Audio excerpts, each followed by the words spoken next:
고민을 넣어주는 친구 쇼한 침대. 쉴 침대가 고민을 들어준다고? 편안한 저자리의 친구 쇼한 침대. 그렇게 편안하니? 머리부터 발까지 너무나 포근한 느낌. 오늘부터 내 친구 쇼한 침대. 어디에 있다고? 딴지마켓에 있네. 영어 실력만 향상되는 게 아니라 이러다 정말로 인생이 바뀔 것 같다. 무한도전 김태호 PD 강력 추천. 통역사 출신 영어 독학의 신이 알려주는 궁극의 영어 마스터 비법. 영어책 한 권 외워봤니? 영어책 한 권이 통째로 복사됩니다. 영어책 한 권 외워봤니? 위즈덤 하우스.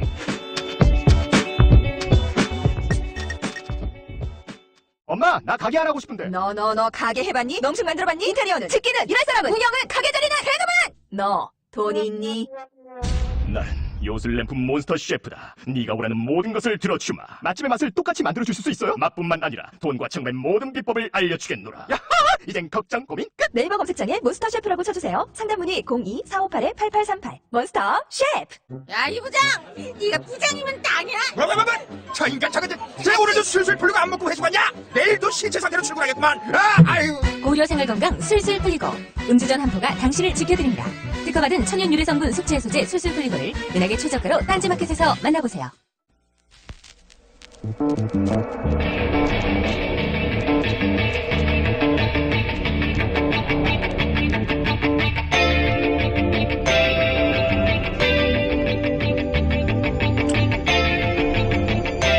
안녕하세요, 김호준입니다. 박사모 카페 죽창 태극기가 등장했습니다. 한 회원이 헌재가 탄핵을 인용할 경우 평화적 대응만으로는 안 된다며 대나무를 잘라 죽창을 만들고 태극기를 매단 사진을 게재했고 이에 수많은 동조 댓글이 달렸습니다. 개인 회원만 그런 게 아닙니다. 정광용 박사모 회장은 탄핵이 인용되면 각자 개별 행동을 해야 하고 자신 역시 개별 판단을 하겠다며 자신의 자녀들이 아직 어리지만 자신은 살 만큼 살았다는 자살태를 암시하는 글을 게재했습니다. 이렇게 모두를 협박하고 있는 박사모를 말리기는커녕 이들에게 감사 편지를 보낸 대통령의 행동은 우리가 그동안 어떤 사람을 대통령으로 두고 있었는지 여실히 드러냅니다. 하루빨리 헌재 탄핵 심판 결론이 나길 오늘도 빌어봅니다.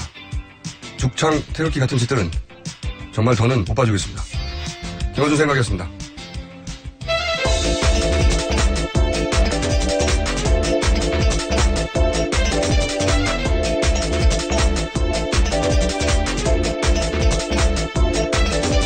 안녕하세요. 시사인의 김은지입니다. 네.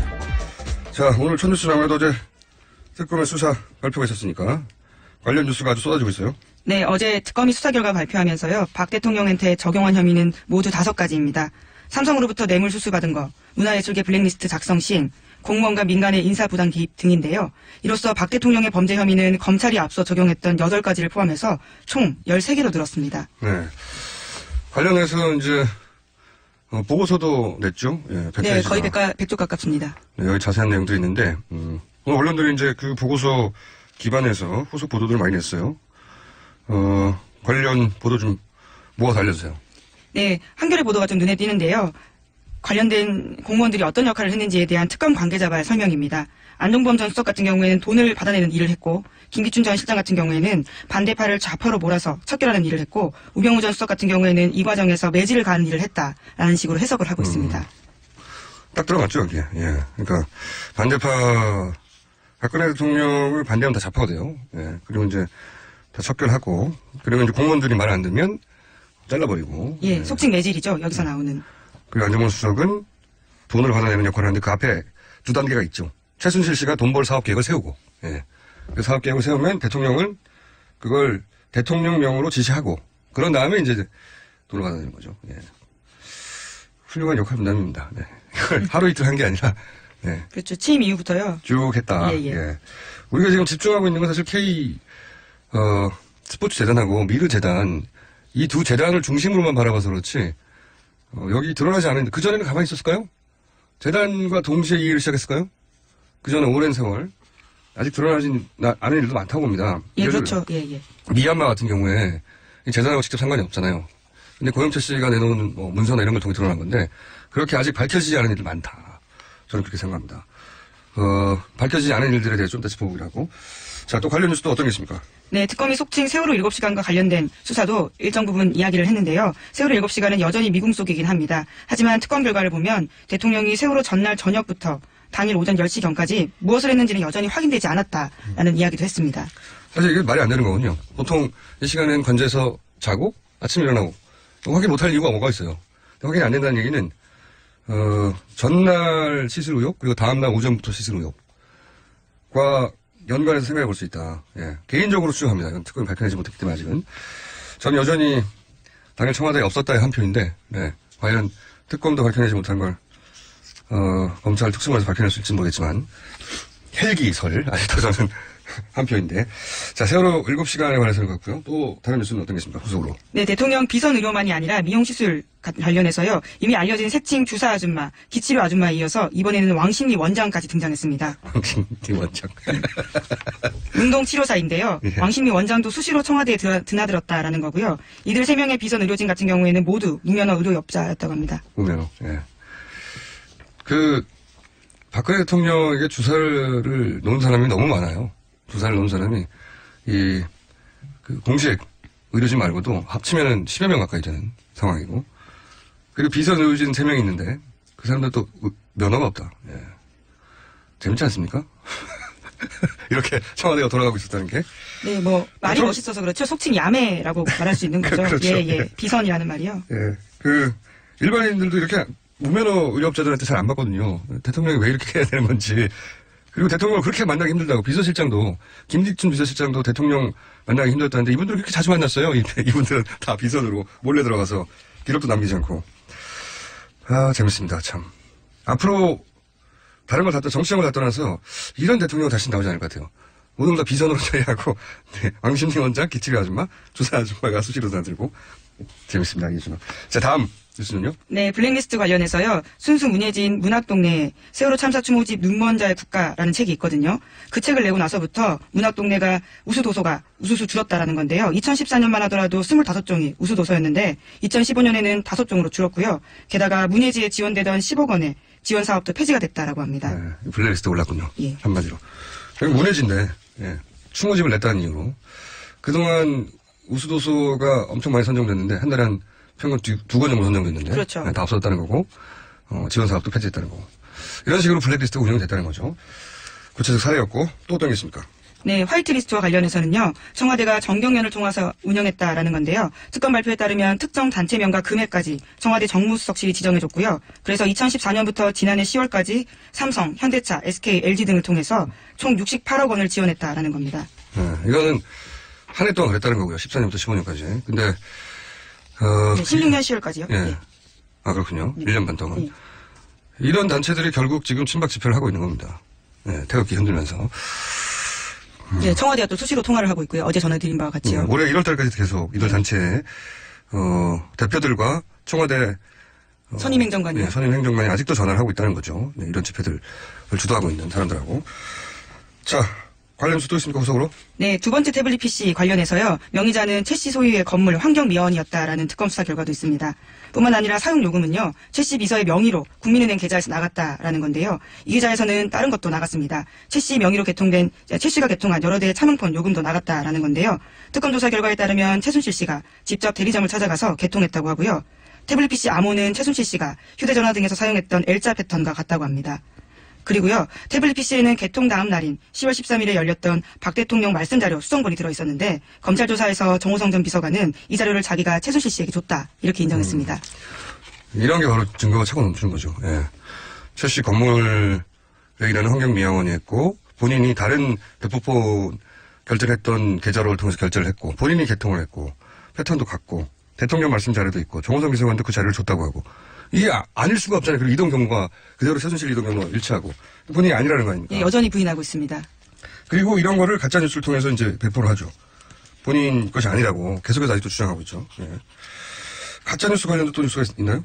예, 다른 가짜 뉴스도 갈수록 기승인데요. 헌재 선고 결과 나오는 걸 기대하면서 앞두고 가짜 뉴스가 계속 나오고 있습니다. 관련해서요. 최근에는 탄핵 찬성이 31%다 이런 식의 가짜 뉴스까지 나오고 있습니다. 탄핵 찬성 의견이 31%다? 네, 그러니까 여론이 뒤집어졌다라는 거죠. 친박 집회에 나오는 분들의 탄핵 여론조사 아니에요? 근데 이 가짜뉴스는 주시합니다. 이게 가짜 뉴스가 시작된 게 미 대선에서 트럼프 쪽에서 시작했거든요. 그때 이제 지금 우리나라 가짜 뉴스의 모태에 해당되죠, 사실은. 지금 우리나라 가짜 뉴스가 주장한 것들과 거의 먼저니까 유사한 논리들을 구사했어요. 기성 언론들을 믿을 수 없다. 그러면서 뭐 예를 들어서 CNS 뉴스. 원래 CNN 뉴스잖아요. 네네. 근데 CNS 뉴스. 이게 친트럼프 뉴스 사이트가 만들어져요. 뉴스 사이트가 똑같이 생겼어요. 네. 철자랑은 다르고.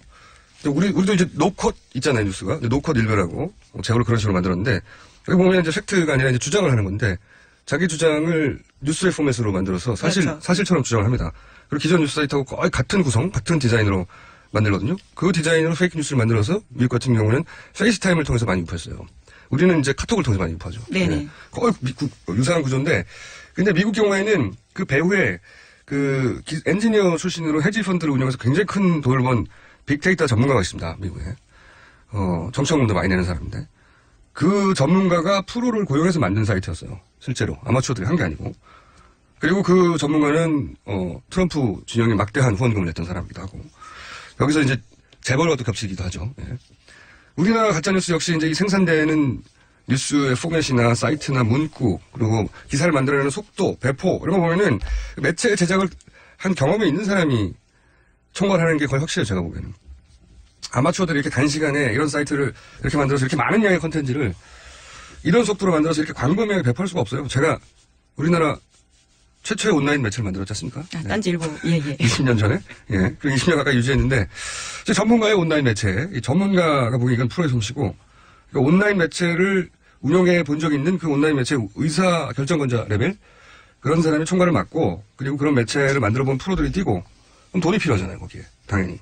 그리고 무엇보다도 뭐가 필요하냐면, 그 개별 그 기자들, 기사를 만들어내는 사람들이 자기 마음대로 만들어낼 수가 없어요. 왜? 목적이 있지 않습니까? 이런 가짜뉴스를 만든. 그러면 편집에 큰 방향이 나와야 돼요. 이게 제일 중요합니다. 예를 들어서 뭐, 그 타블렛을 가짜로, 만들어라. 가짜 타블렛이라고 퍼뜨려라. 그럼 쫙 관련 기사가 나와야 되는 거잖아요. 네, 속칭 야마라고 하죠. 기자들끼리. 예, 주제를 잡는다라는 차원에서요. 오늘 이렇게 언어가. 예, 속칭의 단어들을 몇 가지 알려드렸습니다. 기자들은 그런 단어를 잘 쓰죠. 예. 일본 말이긴 합니다만. 예. 그거를 잡는 사람이 제일 중요한 거예요. 매체 이 기술적으로 어떤 사이트를 만들고, 그건 사실, 그런 걸 만들어 본 프로들이 와서 하면 되는데, 중요한 건 그런 사람들이 어떤 방향으로 콘텐츠를 나갈 것인가를 지시하는 사람, 컨트롤 타워가 되겠죠. 컨트롤 타워가 꼭 있어야 돼요. 그러니까 이걸, 좀 좁혀보면, 친박 진영에 온라인 미디어를 운영한 경험이 있는데, 그러면서 청와대와 교감할 수 있을 만큼 가까이 있었던 그러한 총괄이 누굴까? 또 하나, 청와대에서 현재 이제 문고리 3인방 김기춘, 이 공백이 생겼잖아요. 네, 우병우 전 수석까지요. 네. 이 공백을 메우면서 그 공백 사이에 대행을 하고 있는, 그래서 했던 역할을 대행하고 있는 거라고 짐작되는 컨트롤 타워는 누굴까? 대략 짐작 가는 사람들이 있어요, 저는. 예. 계속 앞으로도 탄핵 심판 이후에도 추적하려고 하는데, 헌재 사찰 나왔지 않습니까? 네네. 우병우 전 민정수석이 이제 본인과 신분이 있는 국정원 고위 간부, 아마도 국정원 2차장이 아닐까라고 이제 추정들 하고 있는, 그 누군가에게 연락을 해서 이런 일이 벌어졌다. 이게 이제 보도 내용이었잖아요. SBS의 주말에. 근데 이 보도가 사실이면 뭐 개인적으로는 그런 개연성은 충분히 있다고 보는데. 박 대통령이 갑자기 전화기를 들고 우병우 전 민정수석에게 여보시오, 그것 좀 알아보시오. 했을 리가 없잖아요. 본인 스타일상으로도 그렇고. 그리고 이걸 수십 년간 그렇게 해오지 않았는데 공식 라인을 통해서 했을 리도 없잖아요. 이런 일을. 불법인데. 그러면 중간에 누군가가 우병우 전 민정수석에게 연락을 했을 거 아닙니까? 당연히. 그것 좀 알아봐달라고. 저는 그 연락을 하는 사람이 이 가짜뉴스의 컨트롤 타워이자 친박 집회의 컨트롤 타워이자 그리고 지금 그 공백을 메꾸고 있는 동일 인물이다라고 개인적으로 추정하고 이 범주를 좁혀간 결과 후보들이 등장했습니다. 네. 아, 둘인가요? 예, 복수인가요? 예. 아주 후보들이 등장했고 예, 예. 지금 추적하는. 박 대통령은 평생 아주 극소수의 신뢰하는 사람하고는 소통했거든요. 예. 그건 이미 평생을 통해 여러 방식으로 입증된 거고 여러 사람이 일을 이렇게 막 나눠서 하지 않아요. 시스템을 믿지 않고. 자, 누굴까요? 충분한 입증 자료가 나오면 제가 이제 공개할 생각인데, 아직은 충분하잖아요. 네. 그림이 좀 그려졌다. 가짜뉴스 등장하면 앞으로 다음 시간 정도에 뭔가 말할 수 있을 게 생기지 않겠는가. 예고합니다. 예. 자, 다음 수는요? 네, 양승태 대법원장이 어제 헌재 소장 권한대행인 이정미 재판관의 후임자를 지명했습니다. 때문에 불필요한 정치적 논란이 낳고 있는데요.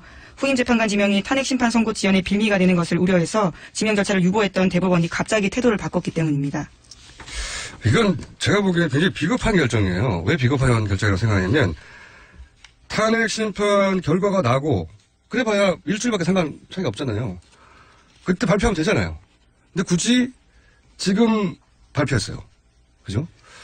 만약에 정말 그 후임을 빨리 바꿨어야 했다면 진작에 지명했어야 되고요. 네.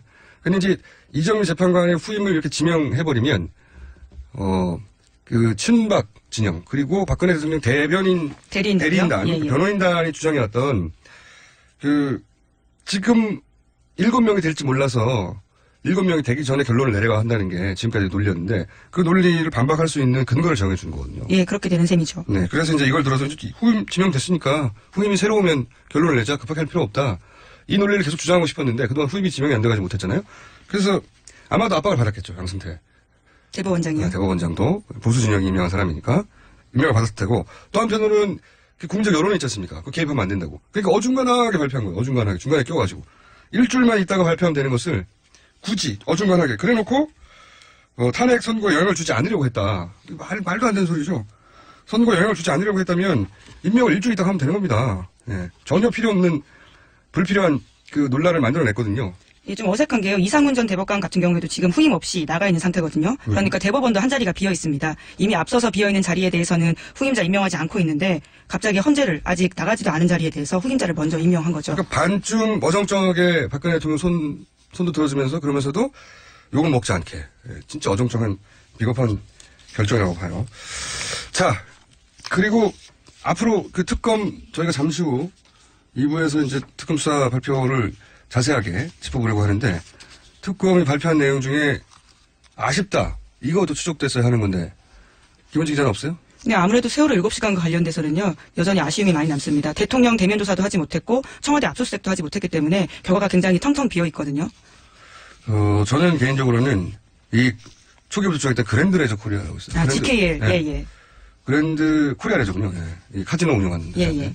이거 관련해서는 이제 그 수수료, 그 그랜드 이름 자꾸 헷갈리네요. 코리아 레저. 네. 코리아 레저에 소속된 장인 펜싱 선수단의 그 수수료를 먹었다 이거거든요. 너무 작아요. 이권으로. 제가 계속 줄기차게 주장했는데 최순실의 이권에 대한 집착 정도. 막 그 은행에서 조직 개편을 해서 자리를 만들어서라도 사람을 꽂지 않습니까? 아니면 대사를 갑자기 전혀 경험도 없는 사람을 꽂아버리잖아요. 뻔뻔하게도 눈치 보지 않고. 그런데 그냥 그 수수료 사람당 1,000만 원 받아가지고 이것 때문에 카지노 이권에 이게 말이 안 된다고 봐요. 저는 수사가 할 게 너무 많아서 제대로 파헤치지 못했다고 생각하는데 줄기차게 노래 불렀던 카지노 정키빵. 예, 검찰 특수본에 제보하시는 걸로. 정키빵 이권에 눈독을 들였을 거라고 저는 추정하고 추가 수사가 꼭 필요하다고 봅니다. 제가 여기에 대해서 계속 얘기하는 이유는 뭐냐면 그 박근혜 최순실 게이트가 어디가 바닥인가 얼마나 저열했는지 그 바닥을 들춰낼 수 있는 사안이에요. 그러니까 카지노에서 그 정키빵 소위 이제 빚으로 도박하는 거죠. 예. 그거 사채 회수하는 거거든요. 그 사채 회수할 때 이권이 생겨요. 그거는 또 들었을 거라고 저는 봅니다. 크다고 저는 알고 있어요. 그리고 또 하나는 말 관련 사업도 있지 않습니까? 말 관련 네네. 사업들. 굉장히 코믹한데. 우리 말나라가 됐잖아요. 예. 말 수입과 관련된 또는 승마 시설 갑자기 늘었는데 이 관련 이권이나 예산들이 막 숨어 있을 거라고요. 그리고 또 하나는 이것도 이제 특수본에 수사해야 된다고 보고 개인적으로 가장 황당한 게 이제 ODA 사업. 네. 이게 이제 개발도상국 원조자금 국가가 어느 정도 규모를 갖추고 경제 수준이 되고 그러면 그동안 원조 받아왔던 것을 대감다는 의미에서 원조 자금을 만들어서 운영한단 말이죠. 이제 뜻깊은 자금입니다. 근데 이걸 해먹으려고. 이걸 그리고 미얀마 대사까지 임명을 했고 어딘가 아주 좋지 않습니까? 자손 대대로 해먹을 수 있는 거라고 얘기를 했는데 근데 여기 주목하는 내용은 뭐냐면 여기서 이제 공장 부지를 무상으로 불화받으려고 했던 정황이 있잖아요. 네. 네네, 삼성을 통해서. 예. 네. 그래서 제가 이것은 개성공단과 연결될 수 있을 것 같다. 아, 예, 예. 예, 삼성을 통해서는 잘못 이야기한 겁니다. 삼성을 거기 또 투자를 시키려고 했었던 예. 거죠. 그러니까 이게 미얀마 예. 정부로부터 공장 부지를 예, 예. 50년 정도 무상으로 받아서 거기 입주하려고 하는 공장이 있으면 공장이 조금만 받아도 그야말로 땅 짓고 헤엄치기 아닙니까? 몇십 년 동안. 근데 개성공단이 폐쇄돼서 그런 대체 부지를 찾으려고 한 게 아니라 그런 대체 부지로 임대 사업을 할 수 있겠다 생각이 들어서 기획부동산처럼 개성공단을 폐쇄한 게 아니냐라는 개인적 추정인데 이게 추가 수사가 꼭 필요한 대목을 해봅니다. 저는. 마지막으로 아직 특검을 통해서 한 번도 등장하지 않았는데 저는 이것도 굉장히 큰 덩어리라고 생각하는데 실제 보유재산으로는 최순득 씨가 가장 많아요. 최순천 씨도 훨씬 많습니다. 최순천 씨가 더 많아요? 네, 왜냐하면 서영 네트워크스라고 해서요. 사업체를 가지고 있는 가족이 있기 때문에요. 네. 뭐 물론 부동산은 어떻게 차이가 날지 모르겠지만 최순천 씨가 더 많다고 이번에 나왔습니다. 부동산까지 합쳐서 최순천 씨가 더 많아요? 2,700억 재산 중에서는 최순천 씨로 알고 있습니다. 잘못 알았고요. 예. 물론 최순득 씨도 많습니다. 네. 예, 예. 많아요. 부동산이요. 뭐 예, 예. 10억, 20억이 아니고 예, 1000억 예, 대니까 예, 다들. 예. 근데 이제 최순득 씨가 그 재산을 불려온 방식에 대한 제가 한번 그 주시에서 다룬 적이 있는 것 같은데 사채업을 했고 그리고 사채업을 하면서 기업의 인수합병 자금을 대고 그리고 나서 주가 조작을 해서 해먹는 전형적인 금융범죄인데 소위 엔터 쪽 비즈니스 이런 일이 많거든요. 그 검찰 특수본에서 요 사안을 추가 수사를 하면 저는 이게 덩어리가 엄청나게 나올 거라고 봅니다. 엄청나게. 이게 뭐 또 10억 해먹었네, 20억 해먹었네가 아니라 몇백억, 몇천억에 해당될 엄청난 담겨 있다. 저는 최순실 일당에게 가장 큰 벌은 재산 몰수라고 보거든요. 예, 불법적으로 취득한 재산에 대해서는 끝까지 추적해서 대통령 탄핵하고 무관하게 그리고 정권하고도 무관하게 계속 특검해야 된다고 봅니다. 저는. 현재 추진을 청구한 상태이긴 하지만 금액이 그렇게 많지는 않습니다. 전체 재산에 비하면요. 물론 일반인한테 많은 돈입니다. 그렇죠. 예, 네. 예. 100억 있어요? 지금 추가로 특검이 찾아내는 건 200억에 불과하잖아요. 예, 그렇습니다. 그리고 최순실 씨가 평생 동안 공식적으로 한 사업이라고는 유치원밖에 없어요. 네, 초이 유치원이라고요. 예. 유치원을 경영했었고. 그거에서 어떻게 이 돈을 봅니까? 그리고 이 집안이 공식적으로 했던 사업이 양말 사업이에요, 예전에. 어떻게 몇 천억을 봅니까? 양말 사업하고 유치원 해가지고. 말이 안 되잖아요. 끝까지 추적해야 되는데 굉장히 오래 걸리거든요. 저는 상설 특검으로 꼭 재산을 불법적으로 취득한, 본인들이 이제 그 이후에 그 취득한 재산을 기반으로 뭐 합법적으로 한 것도 있겠죠. 그건 제하더라도 불법적으로 취득한 재산은 아무리 어려워도 몰수해야 되고, 그렇지 않으면, 그렇게 해서 역사에 기록해 놓지 않으면 저는 다시 부활한다고 봅니다. 이런 사안들. 교과서가 등장했잖아요. 이거 보고 막 배워가지고. 좀 길겠나요? 네. 또 하나 아쉬운 건 우병우 전 수석에 관련된 수사. 뭐 아무래도 자료가 많이 안 넘어왔다고는 하지만요. 같은 검찰끼리 속칭 좀 봐준 거 아니냐라는 의혹을 살 수 있는 부분들이 있어서요. 그 부분은 좀 더 아쉽습니다. 우병우 전 민정수석에 대한 애착이 많으시군요. 관심이. 그거는 근데 특검에서 못하더라도 저는 한편으로는 이 정도까지 일이 됐는데 특수본에서 검찰 특수본에서 그냥 넘어갈 수 있겠나 이런 생각도 합니다. 예, 더 할 수 있도록 좀 압력을 넣어야 될 것 같습니다. 여론으로서요. 예. 자, 오늘 여기까지 하겠습니다. 좀 특검 수사 발표가 있어서 이야기가 길어졌는데 또 다뤄보겠습니다. 2부에서. 오늘 여기까지 브리핑을 하겠습니다. 시사인의 김은지였습니다. 감사합니다. 여성 여러분, 골반이 삐딱하면 허리가 아파요. 아랫배가 나와요. 골반이 바로서야 건강도 아름다움도 바로섭니다. 바디로직을 입으세요. 토크밴드의 입체적인 탄력이 틀어진 골반을 바로잡습니다. 간편하고 확실한 골반 교정 타이즈 바디로직. 삐딱한 남성 골반에도 역시 바디로직. 바디로직의 효과를 못 느끼셨다면 100% 환불해드립니다. 자세한 환불 조건은 홈페이지를 참조하세요. 굶고 뛰고 땀 빼고 다 해봤다. 그래봐야 소용없었다. 다이어트는 결국 먹는 게 문제다! 동결건조 채소와 곡물, 단백질, 그리고 효소와 비타민, 미네랄로 만든 다이어트 전용 그린 스무디로 하루 한두 끼만 바꿔 드세요. 검색창에서 비타샵을 검색해주세요. 아무도 묻지도 따지지도 않고 가입하셨다고요? 보험은 너무 어려워요. 걱정 마십시오. 마이보험 체크가 도와드립니다. 1800-7917 마이보험 체크로 지금 전화주세요. 1800-7917 이미 가입한 보험이나 신규 보험도 가장 좋은 조건을 체크해서 찾아드립니다. 인터넷 한글 주소 마이보험.com 또는 카카오톡에서 아이디 검색 마이보험을 친구 추가하여 상담하실 수 있습니다.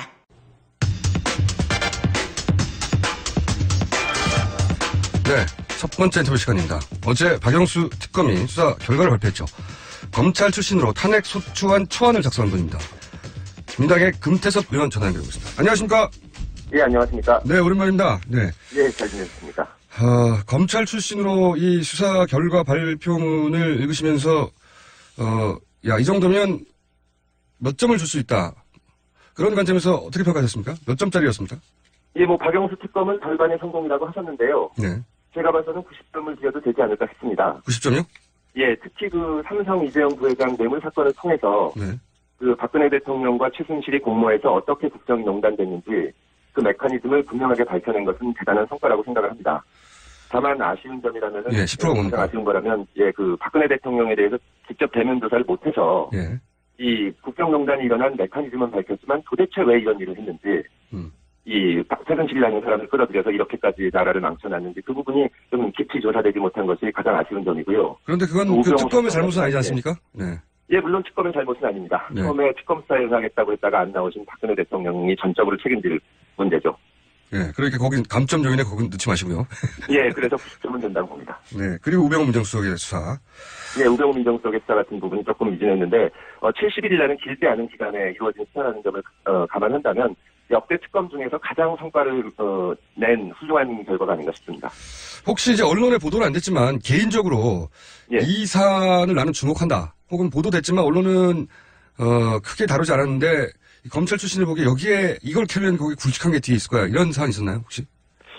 지금 특별히 어떤 분야라기보다는 일단 두 가지를 하고 싶은데 첫째로는 박근혜 대통령 대면 조사를 통해서 이 국정농단의 기본적인 동기가 뭔가를 밝힌다면 여러 가지가 나올 수 있을 것 같고요. 예. 또 하나는 아직 사실 본격적인 수사가 거의 안 이루어졌다고 볼 수 있지만 우병우 수석에 대해서 심도 있는 수사를 한다면 예. 특히 검찰 수사 과정에서의 그 왜곡이라든가 지금 화이트리스트, 블랙리스트가 다 나왔는데 검찰이나 사법부를 이 좌지우지한 부분이 나오지 않을까 그것을 지금 주목하고 있습니다. 국정원도 있을 수 있겠죠. 검찰, 사법, 예, 국정원. 마찬가지입니다. 예. 알겠습니다. 자, 이에 대해서 이제 박근혜 대통령 측에서는 이 특검 수사 결과가 공정하지 않고 박영수 특검을 오히려 구속하라는 말도 나오고요. 불법이라는 얘기도 나오는데 이런 반응에 대해서는 어떻게 평가하십니까? 예, 경기에서 진 다음에 심판 탓을 하는 전형적인 그런 모습이라고 보고요. 기본적으로는 박근혜 대통령이 나와서 자신의 입장을 설명할 수 있는 충분한 기회가 있었습니다. 여러 번 있었죠. 특검에서도 참고인으로 조사하겠다고 했고 장소나 시간 부분에 있어서도 청와대 쪽 의견을 충분히 받아주겠다고 했는데 본인이 나와서 말씀을 안 하시면서 이것을 비판한다는 것은 정말 앞뒤가 맞지 않는 겁니다.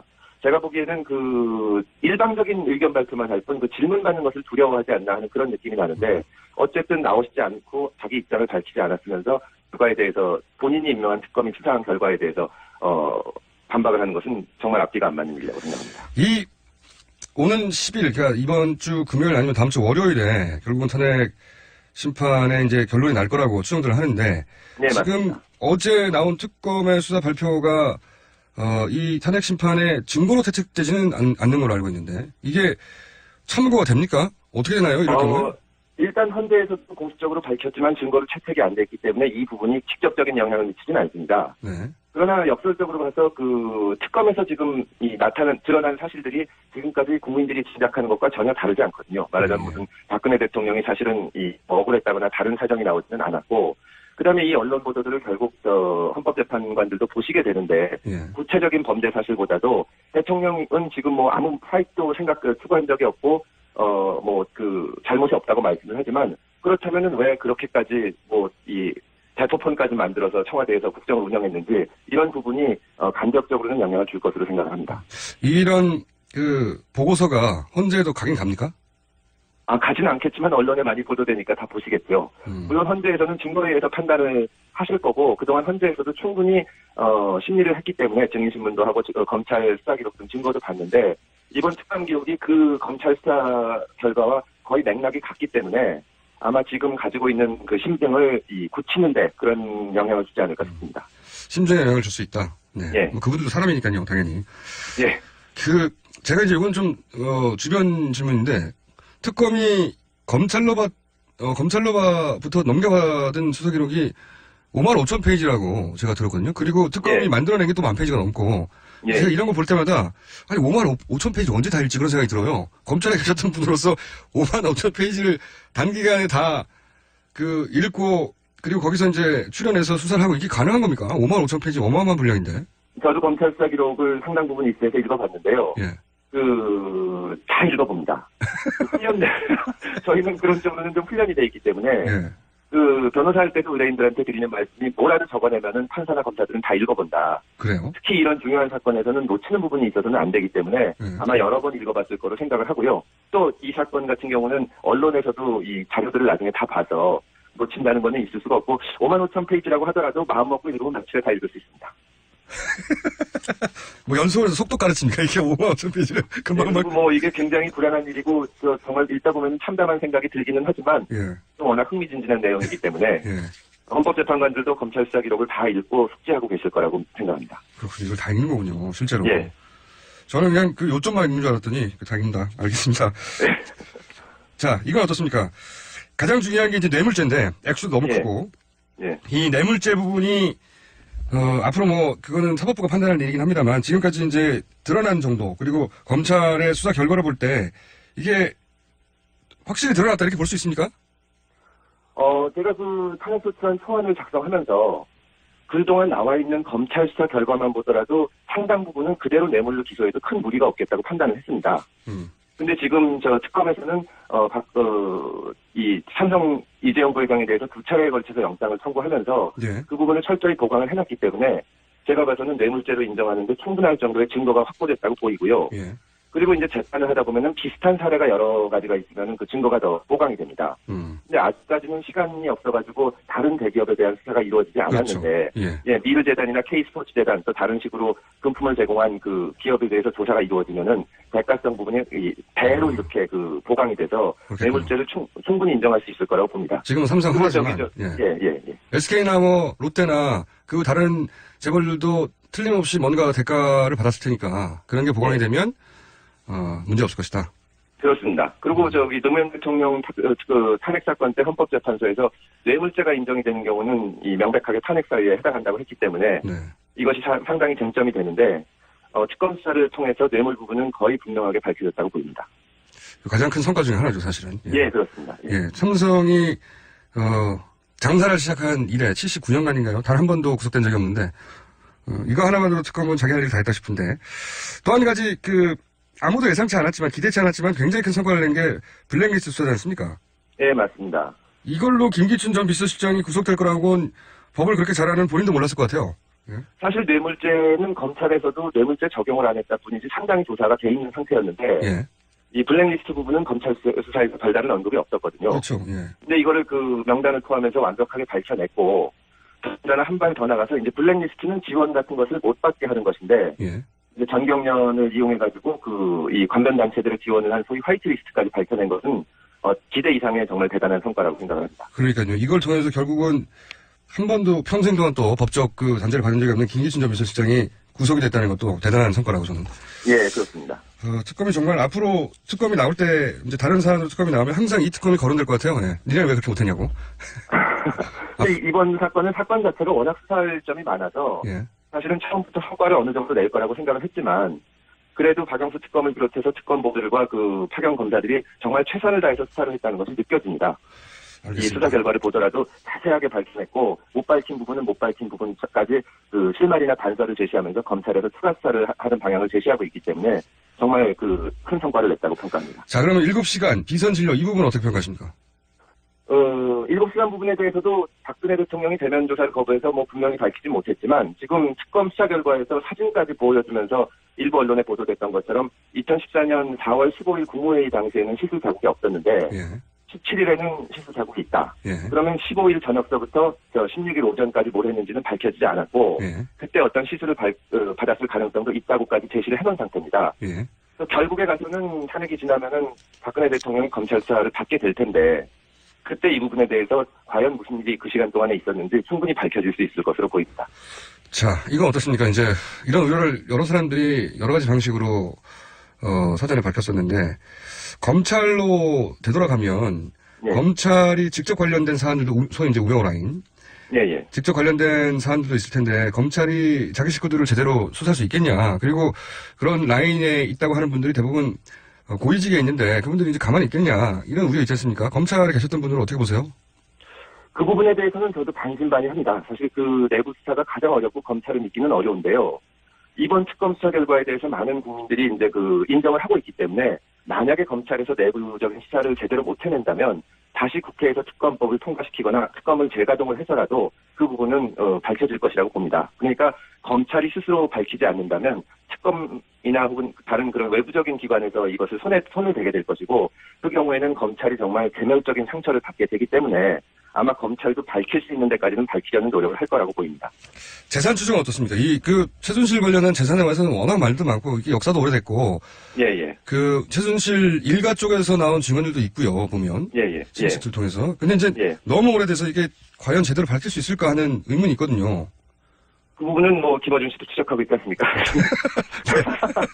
이번에 그것도 상당한 성과라고 보이는데요. 물론 예. 다 찾아내진 못했겠지만 이 사건의 본질을 밝히려면 맨 처음부터 박근혜 대통령이 왜 이렇게 행동을 하게 됐는지를 좀 그렇죠. 찾아내야 되는데 네. 그 단서가 되는 것이 그 최순실 일가의 재산이라고 생각이 됩니다. 그래서 경제 공동체라는 얘기가 나왔었는데, 그죠? 예, 2천 몇백억 정도를 찾아냈는데 물론 다 찾았다고 보지는 않지만 실마리들이나 단서들이 상당히 있을 거기 때문에 검찰에서 시간을 가지고 조사를 한다면 전모를 밝힐 수 있을 것이라고 보고 또 반드시 밝혀야 된다고 봅니다. 이게 그러니까요. 그 개인의 실력으로 얻은 재산이라면 뭐 전혀 그럴 필요가 없지만 만약에 진짜 무슨 뭐 이 박근혜 대통령의 재산이 어떤 식으로 나갔다든가 뭐 공공이나 국가 재산이 빠져나갔다든가 했을 가능성이 있기 때문에 이 부분은 시간을 두고라도 철저히 추적을 해야 됩니다. 재산이 최초로 형성된 과정도 지금 불투명하고 형성된 재산이 불려지는 과정도 불투명하고요. 예, 지금 어디 숨어 있는지도 불분명한데 예. 뭐 여러 가지 제보가 들어오고 있고 또 우리 당의 안민석 의원님을 비롯해서 많은 분들이 추적을 하고 있는데 이제 그 특검 기간은 끝났지만 검찰 수사 기간은 제한이 없는 것이니까요. 예. 이 부분은 시간을 갖고라도 끝까지 파헤쳐야 될 부분이라고 보입니다. 이 재산, 만약에 그런 재산을 불법적으로 취득한 것이 확인된 재산이 있으면 재산을 몰수할 수 있는 관련 법안도 준비되어 있나요? 이 범죄 수익인 경우에는 몰수를 할 수가 있는데 예. 워낙 오래된 재산인 경우에는 시효 같은 것이 지나고 그렇겠군요. 좀 더 어려워서 그게 다 환수하기는 어려울 겁니다. 특별법을 다만, 만들기라도 해야 되지 않나요? 예. 예, 그 어떻게 해서 그 재산이 형성됐는지 밝혀진다면 이 그 범죄에 가담했던 사람들이 마음 놓고 쓰지는 못하게 하는 어떤 조치가 있을 거라고 생각이 됩니다. 이 부분은 특히나 역사의 교훈으로 탄핵 결과와 네. 상관없이 뭐 대선 결과와 상관없이 끝까지 밝혀서 사실은 기록해둬야 된다고 생각이 들어서 예, 정권이 바뀌더라도 이 국정 전반에 대한 전반에 대한 농단의 전모와 함께 이 재산 부분은 반드시 추적을 해서 밝혀내야 됩니다. 알겠습니다. 마지막 부분 질문인데 이제 이제 공소 유지 얘기를 많이 합니다. 이제 예. 이 용어도 사실은 검찰이 아닌 일반인들은 최근에 처음 듣는 이야기인데 결국은 기소만 했을 뿐이지 그게 이제 재판 과정에서 유죄 판결 나기 전까지 끝낸 게 아니지 않습니까? 맞습니다. 네. 근데 이제 그 유죄 판결을 얻어내기 위해서 쭉 검찰이 해야 되는 노력을 이제 공소유지라고 표현을 하는데 지금 현재 남아있는 인력이나 혹은 뭐 지원되는 비용이나 이런 걸 볼 때 큰 문제가 없습니까? 뭐 제도적으로 여러 가지 문제가 있는데 이 필요하다면 입법적 조치를 취해서라도 예. 인적 자원이나 이 다른 지원을 해서 공소유지에 문제가 없게 해야 됩니다. 이것이 만약에 수사를 이만큼 해서 밝혀냈는데 재판 과정에서 지원이 충분히 안 돼서 공소유지에 문제가 생긴다면 국민들이 용서하지 않을 겁니다. 예를 들어서 삼성은 사실은 뭐랄까요? 약간 과장해서 말하자면 자원이 무제한에 가깝잖아요. 네, 맞습니다. 국내에 있는 모든 변호사를 동원할 수 있을 정도의 재력이 있고 예. 커넥션이 있는데 예를 들어 삼성 이재용 부회장의 재판 과정에 동원될 변호사가 뭐 5명이 아니라 50명이 될 수 있는 거지 않습니까? 예, 그런데 지금 뭐 윤석열 파견 검사를 비롯해서 나가 있는 분들이나 뭐 박영수 특검이나 이런 분들도 형사 사건과 범죄 수사에 대해서 또 공소유지에 대해서는 어디다 내놔도 빠지지 않는 경험을 갖고 있기 때문에 네. 충분히 진실이 밝혀질 수 있을 것이라고 봅니다. 근데 어디다 내놔도 빠지지 않는 변호사가 수십 명 달라붙을 수 있지 않습니까? 그러면 검사 1명 대 변호사 30명 이렇게 될 수 있잖아요? 양측이 다 실력 있는 사람들이 나와서 충분히 공방이 벌어지면 예. 결국 진실이 승리할 것이라고 생각합니다. 그렇지 않은 경우도 제가 봤거든요. 자, 한 가지 더. 예. 여기서 이제 국민들이 계속 이 공소 유지도 관심을 가지고 지켜봐야 된다는 거고, 예. 또 한 가지는 이제 거기에 이제 특검에 남아있는 분들이 그분도 다 생활인인데, 맞습니다. 예. 근데 이제 변호사였던 분들은 자기 생활 규모가 있었을 거 있었잖아요. 예, 그래가지고 우리 특검법이 만들어질 때 여야 합의 과정에서 충분한 검토가 못 이루어진 부분이 그 부분인데요. 생활비가 안 나와요, 이분들에게. 어떡하죠? 예, 그 부분에 대해서는 좀 법 개정이 돼야 되고, 예. 그 특검법 개정을 위해서는 야당에서 계속 노력할 생각입니다. 특검법을 개정해야 그분들에게 생활비를 마련해 드릴 수 있군요. 예, 그 부분은 입법적 조치가 좀 필요합니다. 잘해주세요. 예, 열심히 하겠습니다. 오늘 여기까지 다루고요. 저희가 탄핵 결론이 난 다음에 다시 한번 연결하겠습니다. 오늘 말씀 감사합니다. 예, 감사합니다. 네, 지금까지 민주당의 금태섭 의원이었습니다. 저는 김호준입니다. 2부 여기까지 하고요. 8시 10분에 3부에서 다시 뵙겠습니다.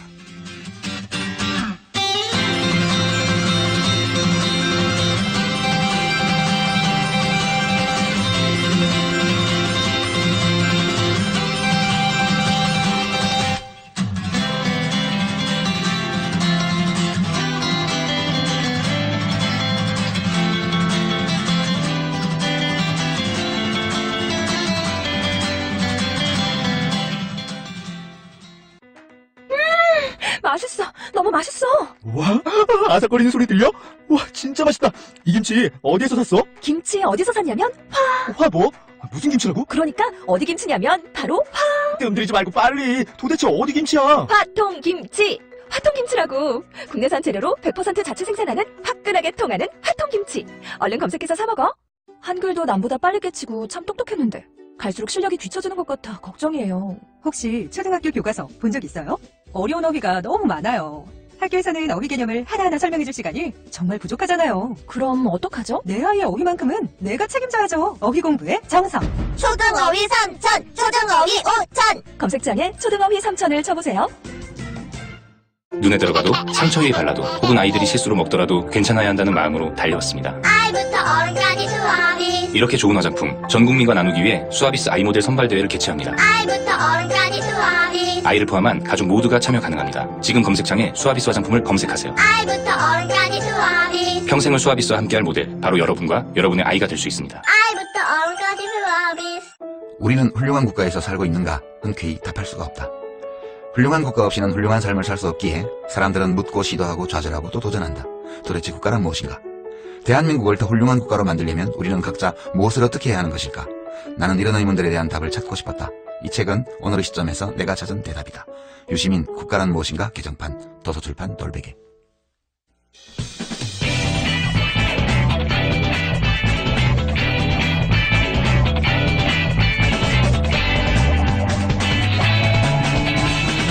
김어준의 뉴스공장.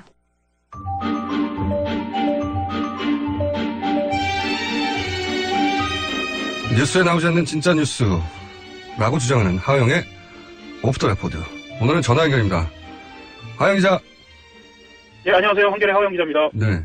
아니, 직접 나오시지 않고 이렇게 전화로. 요즘 민주당 경선이 치열해지다 보니까요. 네.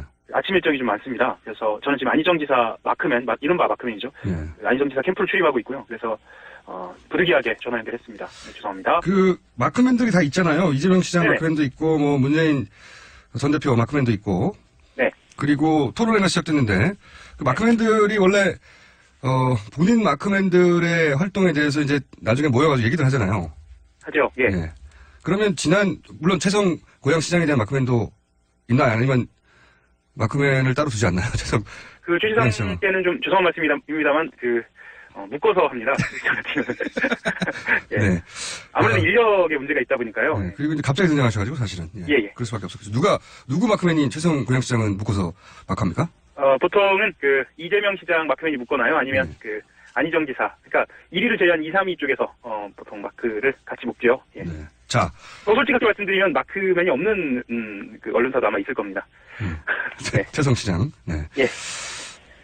고양시장이신데 채성시장님 죄송합니다. 너무 늦게 등장하셨어요. 자. 그러면 경선 토론회가 있었지 않습니까? 두 차례 있었어요. 한 번은 라디오고 하나는 인터넷 생중계를 했는데 마크맨들이 자신의 마크맨에 대해서 토론회 평가를 하잖아요. 예. 예. 그 평가가 어땠습니까? 사실대로 얘기해 주세요. 일단 문재인 전 대표, 안희정 지사, 이재명 시장, 최성 시장 이 순서대로 말씀을 드리는 게 좋을 것 같은데요. 네. 일단 문재인 전 대표 같은 경우에는 우선 준비된 느낌이 확실히 있었다. 네. 그리고 두 번째 토론 같은 경우에는 특히 적극적으로 자기 친의 의견을 좀 개진하려고 했거든요. 예. 사회자에게 내가 토론 시간이 부족하다, 나에게 달라라고 하기도 하고요. 그리고 어떤 때는 욱하기도 하고요. 욱도 하죠. 네. 특히나 재벌개혁이나 준조세의 법정부담금 논란 같은 경우에는 자기가 자기 논리를 가지고 좀 적극적으로 의견을 좀 개진하는 모습을 좀 보였어요. 그 대목은 이제 이재명 성남시장이 문재인 전 대표에게 친접을 아니냐라는 공세를 많이 핀 걸로 알고 있는데. 그렇죠. 네. 그래서 자기 의견을 좀 적극적으로 이야기하고 공약을 차분하게 설명을 했다는 점에서는 마크맨들도 좋은 점수를 줬는데요. 네. 지난번하고 이번 혹시 보신 분들은 느끼셨을 거예요. 가장 핵심적인 토론은 주도권 토론이라고 해서요. 예. 각 후보들한테 15분씩 주고 자기가 어떤 후보에게나 자유롭게 질문을 하고 그러니까 토론을 하는 방식이거든요. 네네. 이게 핵심이었는데 문 전 대표 같은 경우에는 최성 후보와 주도권 토론을 했단 말이죠.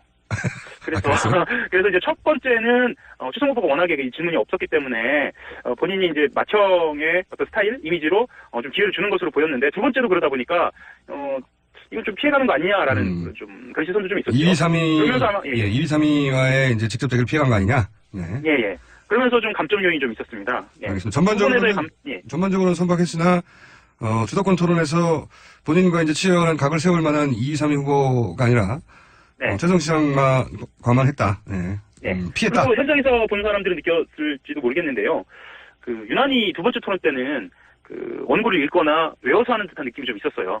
그래서 그 부분에 있어서는 좀 자연스럽지 못했다는 지적도 좀 있었고요. 자, 그러면 그게 감점 요인이었고. 근데 전반적으로 자기 논리는 잘 세웠다. 이런 정도의 플러스가 있고. 자, 그 다음에 지지율 기준으로 하자면 현재 기준으로는 이미 후보인 안희정 도지사는 어땠습니까? 평가가?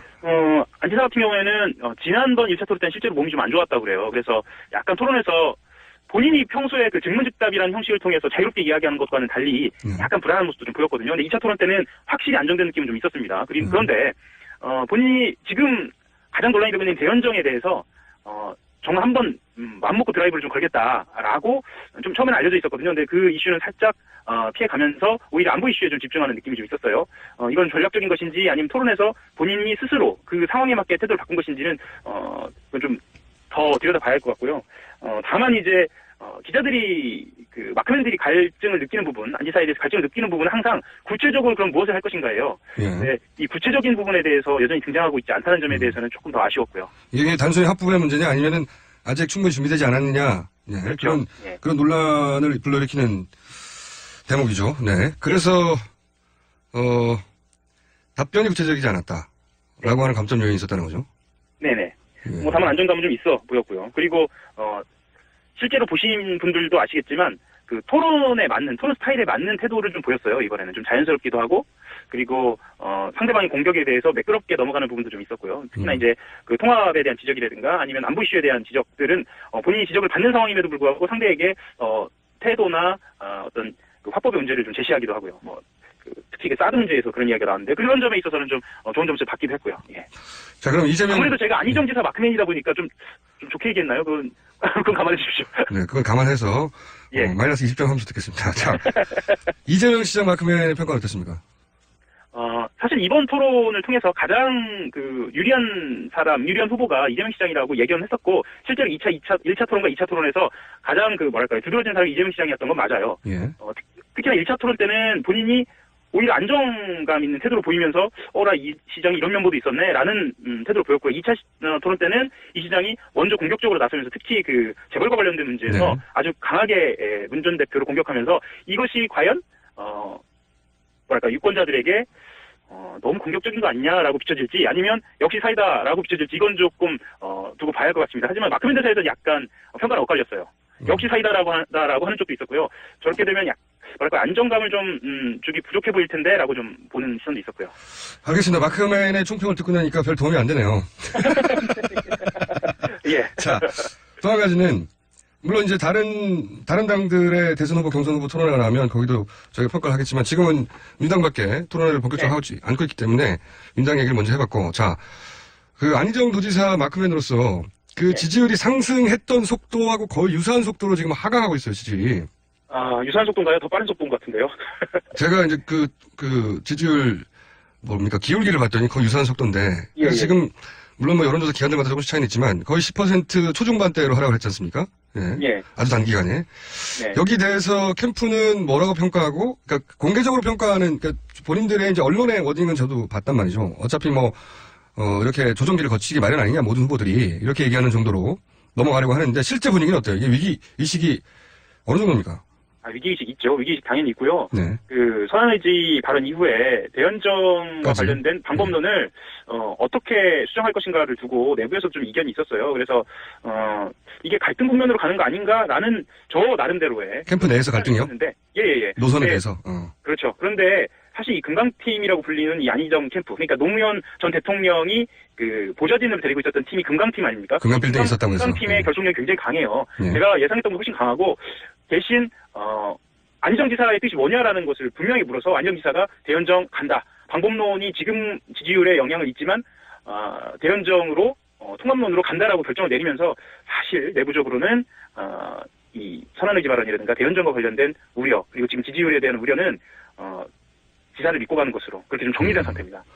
그 기본 방향은 알겠어요. 근데 이제 지금 본인의 뜻이 이러하다는 걸 설명해야 되는 상황이 자꾸 되는데 그렇게 되면 그렇죠. 예, 단어만으로 이미 그 야권 지지자들이 부정적인 이미지를 가지고 있는 단어들이다 보니까 이 단어의 내 본뜻은 무엇이다라고 설명해야 되잖아요. 단어만으로 이미 설명이 필요 없어야 되는데 선거 국면에서는 그러니까 그 한겨레신문 여론조사에서 그 방법론으로서의 대연정에 대해서는 많은 국민들이 약 10명 중에 한 7명 정도 바른정당까지 포함한 그 대연정은 찬성을 하는 편이거든요. 그리고 절반 이상이 그런 상태에 대해서 긍정을 하고 있고요. 그런데 말씀하셨던 것처럼 실제로 이걸 어떻게 그 이슈와 어젠다로 감명하게 전달할 것인가에 대한 고민은 확실히 부족한 것 같습니다. 그리고 거기에 대해서도 본인 스스로들은 방법론을 계속 찾고 있어요. 그래서 이번 주는 감명하게거든요. 캠프는 감명하게 가자, 간결하게 가자라고 하는데 사실은 말씀하셨던 것처럼 계속 설명해야 되는 방법, 그런 그렇죠. 상황이 좀 서 있는 상태예요. 뭐 그 복잡한 설명을 한두 마디로 정리하는 게 이 선거에서의 아젠다고 캐치프레이즈인데 그런 면에서는 실패하고 있는 거죠. 네. 그 뜻이 무엇이든 간에. 네. 마지막으로 그 안희정 도지사 캠프에 소위 이제 비문, 네. 비문이라고 분류되어 왔던 현역 의원들이 합류하고 있지 않습니까? 예. 이걸 어떻게 해석해야 되나요? 네, 소위 이제 김종인계 아니냐, 혹은 뭐 개헌파 아니냐라고 불리던 분들 몇 분이 합류를 해서 이걸 어떻게 바라봐야 되는지 사람들이 해석이 분분한데 캠프 내 출입하는 기자로서는 어떻게 보십니까? 그 박영선 의원 같은 경우에는 뭐 비문계라고 이제 이미 분류가 된 상태고 곧 지지선을 할 것 같고요. 네. 그리고 합류한 의원들을 보면 비문계라고 얘기하는 게 이제 이철희 의원이죠. 그렇죠. 이철희 의원이고 사실 기동민 의원 같은 경우에는 박원순계라고 보는 게 맞죠. 그리고 네. 박원순계가 비문계냐라고 했을 때는 약간의 어떤 논쟁력이 여전히 있는 것 같고요. 다만 이런 건 있는 것 같아요. 뭐냐면 워낙에 그 문재인 전 대표 쪽으로 그 민주당 내 의원들이 무게중심이 쏠렸기 때문에 나머지 의원들이 자기의 갈 길을 좀 찾고 있는 상황인데 뭐 그렇다고 한다면 자기가 길을 찾는 사람들은 어쨌거나 비문계 의원들이 많고 뭐 자연스럽다. 예, 자연스러운 현상으로 보이긴 하는데요. 또 안전 캠프 내부에서는 이렇게 생각하고도 있어요. 뭐냐면 어쨌거나 비문계도 아우르는 포지셔닝이 필요하지 않느냐. 그런 뭐 본인들이 이야기하는 통합의 이것도 대연정의 컨셉에서 바라봐야 되는 겁니까? 당내 대연정? 본인이 그렇죠. 아니 뭐 당연히 대연정까지 이를 이야기하는 것이 맞는지 모르겠습니다. 왜냐하면 본인들이 정견이 어느 날 차이 나는지 모르겠으니까. 하지만 어쨌거나 그 아우르는 포지셔닝 같은 경우에는 비문계를 충분히 함께 할 수 있는 거죠. 비문계하고요. 여기서 핵심은 그리고 이제 사실- 김종인 전 대표와 무슨 특별한 커넥션이 있는가 아닌가 뭐 이런 관점인 건데요. 김종인 전 대표하고는요, 커넥션이라기보다, 지금 현재 안전 캠프 내에 있는 박수현 전 의원이, 김종인 전 대표의 비서실장 출신이거든요. 그러면서 이제, 개인적인 교감이 있는 건 사실이에요. 하지만, 그렇다고 해서, 안희정 지사를 중심으로 해서 김종인 전 대표가 어떤 정치 판을 그리는 상황이다. 지금 그런 상황 보이고 있지는 않습니다. 탈당은 안 할 테니까요. 네. 알겠습니다. 오늘 여기까지 하겠고요. 네. 네네. 다음 시간에는 꼭 스튜디오에 나와주시기 바랍니다. 네. 네, 감사합니다. 지금까지 한결의 하영 기자였습니다. 미 항공우주국 나사에서 우주인들의 비상식량으로 쓴다는 남미 최고의 완전식품 마카 플러스 한국에서 가장 비싸고 귀한 식품이라는 산삼 플러스 거기에 한국인이 좋아하는 녹용까지 일단 이 세 가지를 모두 넣은 제품이 나온 거니까 마카 산삼 녹용 대박 좋은 건 다 있네 031-323-2559 영암네이처 YHNATURL.com 똥은 싸고 다니냐? 미치도록 싸고 싶다. 빅동의 추억. 미국 장사랑! 구렁이똥 이뻤다. 장이 살아야 내 몸이 산다. 혈중 콜레스테롤 개선과 배변 활동에 도움을 주는 건강기능식품입니다. 빅동의 추억. 미궁 장사랑. 지금 검색창에 미궁 장사랑을 검색하세요. 이건 제가 써보니까 효과가 있는 것 같아요. 박영수 특검의 집 앞에서 야구 방망이를 흔들었던 보수단체에 대해서 고발이 이루어졌습니다. 무려 14,000여 명의 시민들이 참여했다고 하는데요. 고발을 주도한 청년당 준비위원회 김수근 공동위원장 연결하고 있습니다. 안녕하세요. 예, 안녕하세요. 청년당 준비위원장 김수근입니다. 우선 청년당이 준비위원회가 발족됐다는데 이게 청년당이 창당을 하는 정말 당입니까? 예, 말 그대로 지금 창당을 준비하고 있고요. 네. 예, 저희가 지난해 촛불혁명부터 이렇게 모이기 시작한 청년들이 한두 명씩 지금 이 썩은 정치 한번 우리가 직접 정치에서 갈아엎고 지금 죽음으로 내몰리는 청년들 목소리 한번 대변하는 정당 한번 만들어보자 해서 지난달에 1000명 발기인 모여서 네, 저희가 발기인대회도 하고 이제 정식 창당을 위해서 당원 모집 중에 있습니다. 네. 청년은 몇 살부터 몇 살까지 가입 조건입니까? 아니, 저희는 가입 조건은 없는데요. 예. 주축으로 지금 활동하는 분들이 지금 39세까지 우선은 39세요? 운영팀에는 40세부터는 안 돼요? 예를 들어서 결혼을 안 했다든가. 운영하는 사람들만 예? 운영하는 사람들만 그렇고요. 당원분들은 네. 나이와 상관없이 본인은 청년이라고 생각한 이혼남은 어때요? 예, 그래서 마음은 청년이당 이렇게 소모임들을 운영하려고 하고 있습니다. 알겠습니다. 그런 창당 준비를 하신 중이고, 근데 이제 청년당의 이름으로 그 자유청년연합의 장기정 대표, 엄마부대 주옥순 대표, 장기정 대표는 이제 야구방망이를 흔든 분이고, 주옥순 대표는 목을 쳐야 한다 이런 이야기를 박영수 특검 집 앞에서 했죠. 네. 네네네. 그런데 그래서, 네. 말씀하십시오. 아니요. 네, 그래서 고발을 어쨌든 그런 이유로 네, 했다고 말씀드리려고 예, 했습니다. 예. 그런데 이분들에게 어떤 혐의가 적용됐습니까? 고발할 때? 네, 그래서 어쨌든 이 박영수 특검 자택에서 알루미늄 배틀을 들고 장기정이 몽둥이 맛을 보여줬는데 쌍욕도 하고요. 네네, 조국순 그렇죠. 씨가 목을 날리려고 왔다, 내려잡아야 된다. 하여튼 이런 혐의에 대해서 어쨌든 가장 핵심적으로는 특수공무 방해로 저희가 우선 넣었거든요. 그래서 박영수 특검이 어쨌든 저희가 국가기관으로서 법률적으로 이제 수사를 하고 있는데 그에 대해서 방해를 하려는 의도가 있었기 때문에 그거에 대해서 특수공무 방해로 우선은 넣고 그다음에 신의 한 수라고 또 인터넷 방송이 있는데요. 거기서는 또 이제 주소를 공개하기도 병원에 하고. 보내야 된다. 주소도 공개하고 박영수는 미쳤기 때문에 정신병원에 보내야 된다. 이런 말도 안 되는 이야기도 했어요. 그래서 명예훼손이나 모욕까지 해서 그렇게 혐의를 적용했고 만약에 지금 어쨌든 검찰이 만약에 또 수사를 제대로 안 하고 한다면 저희가 예비적으로 특수 협박을 다시 넣어서요. 그래서 특수 공무 방해가 안 된다면 특수 협박으로라도 무조건 처벌을 해달라. 이래서 이번에는 무조건 이 사람들에게 단죄를 하려고 하고 있습니다. 예비적 주장 이런 거는 굉장히 변호사들만 쓰는 전문 용어인데 변호사세요 혹시? 저 변호사님이 도와주셔가지고요. 아 그렇군요. 네. 자 그럼 촛불 집회와 함께하는 변호사분들이 도와주셨나 보죠? 예, 저희가 매주 촛불 집회 나가면서 같이 하다 보니까 지금 박근혜 퇴진 비상국민행동이라고 주관하는 단체에 계신 법률팀 변호사 김도희 변호사님 계신데 도움을 구해가지고 진행을 할 수 있었습니다. 그런데 그렇게 고발을 하는데 14,000명이나 참여했다는데 이건 어떻게 모신 겁니까? 그래서 지난주 3.1절부터 저희가 온라인으로 먼저 시작을 하고 그래서 그 3.1절 당일 촛불 집회랑 지난주 주말 촛불 집회에서는 저희가 오프에서 촛불 집회 장소에서도 받았고요. 거기서 1,000명 이상을 받았고 온라인으로 지난 어제까지 그래서 14,000명 가까이 받았습니다. 어마어마한 숫자네요. 짧은 기간에. 자, 이 단체들이 그동안 이제 관제 대목에 동원된 거 아니냐. 모종의 컨트롤 타워로부터 지시를 받은 거 아니냐. 그런 의혹을 계속 받는 단체 아니겠습니까? 네, 그래서 지금 특검 발표에서도 주옥순, 장기정 이런 분들이 청와대 행정관들이랑 문자, SNS, 전화 이렇게 100통 가까이 넘게 주고 받아왔던 게 드러났고 그게 총선, 탄핵, 이런 특검 관련된 집중적인 시기마다 연락이 굉장히 집중됐고요. 그래서 명백한 관제단모 단체라는 게 밝혀진 거라고 생각해서 이제 수사를 해야겠지만. 이 청와대 연합이 청와대 행정관은 그러면 고발 안 하나요? 그런 지시의 의혹을 받고 있는 사람은 고발할 대상이 아닙니까? 궁금해서 여쭤보는 건데. 네, 저희가 그것까지는 생각 못 했는데요. 다시 한번, 청와대 행정관까지 한번 준비를 해보겠습니다. 알겠습니다. 왜냐면은, 지금 이분들은 명백히, 그런 발언들, 행위를 했던 분들이고, 그죠? 네, 그리고, 근데 이분들하고 지금 청와대 행정관하고 계속해서 통화해 왔다는 거 아닙니까? 올해까지? 올 초까지도? 네. 그러니까 그분에게도 어떤 지시의 의혹이 있는 것 같긴 한데, 네. 그분이 빠져서. 이 약간 꼬리가 될 수 있는 이 사람들 잡고 늘어져서 저희가 이제 몸통으로까지 좀 고발을 확대해 가려고 지금 계획 중에 있습니다. 이 고발을 해야 되겠다고 하는 결의는 어떻게 나온 거예요? 청년당 준비위원회에서 회의를 거치다가, 야, 이게 너무하지 않냐, 이렇게 나온 겁니까?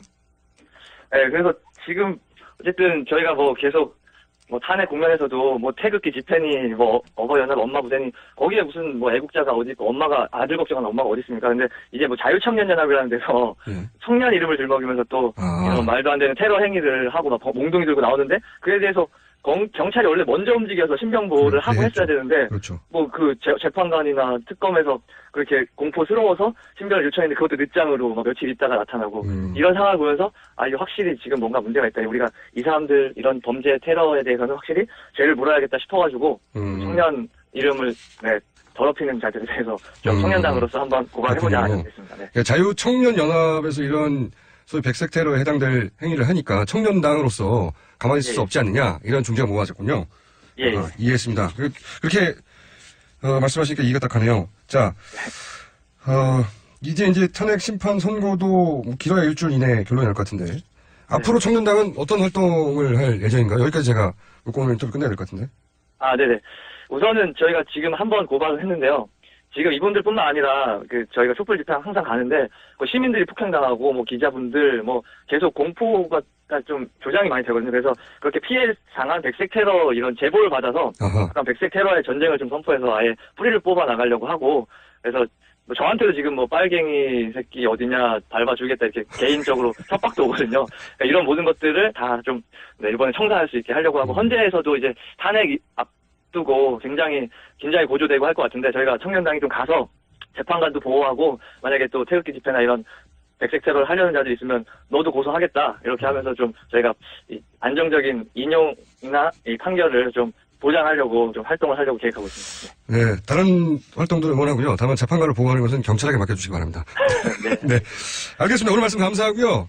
창당 언제 됩니까? 예, 연내 창당을 목표로 지금 당원 모집하고 있습니다. 예, 연내 굉장히 많이 남았네요.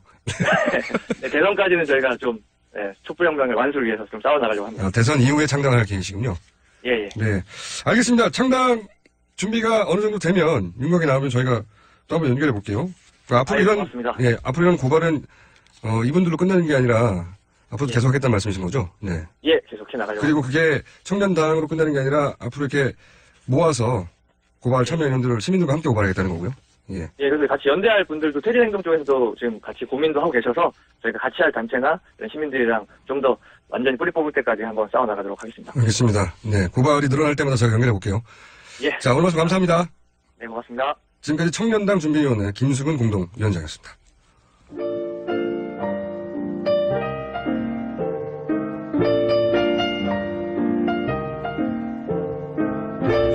자, 불친절한 AS. 오늘도 버스기사님, 택시기사님, PC방 사장님, 이어서 교회 차량을 운전하는 목사님이 문자를 보내주셨네요. 새벽 예배를 마치고 교회 차량을 직접 운행하는 목사입니다. 저는 뉴스공장을 다운로드 받아서 듣는데 요즘처럼 목사로 살기 쪽팔리고 힘든 적이 없었어요. 아마도 저 같은 목사님들이 우리나라에 잔뜩 있을 거라고 봅니다. 이 방송을 들으시는 목사님들의 앞으로 문자를 부탁드립니다. 굉장히 이해하기 힘들거든요. 네. 대형의 목사들이 신박 집회에 나가고 하는 그런 행동을 보고 이런 문자를 보내신 것 같아요. 자, 어제 앱이 다운됐는데 이게 누구 소행입니까? 네. 오늘은 아주 잘 들리는데. 하나도 안 끊기고 잘 나와서 더 놀라워요. 자, 누가 한 행동일까? 아니면 TBS 서버의 문제일까? 저희도 열심히 찾고 있습니다. 뉴스공장에서도 대선 후보 토론을 개최해주세요.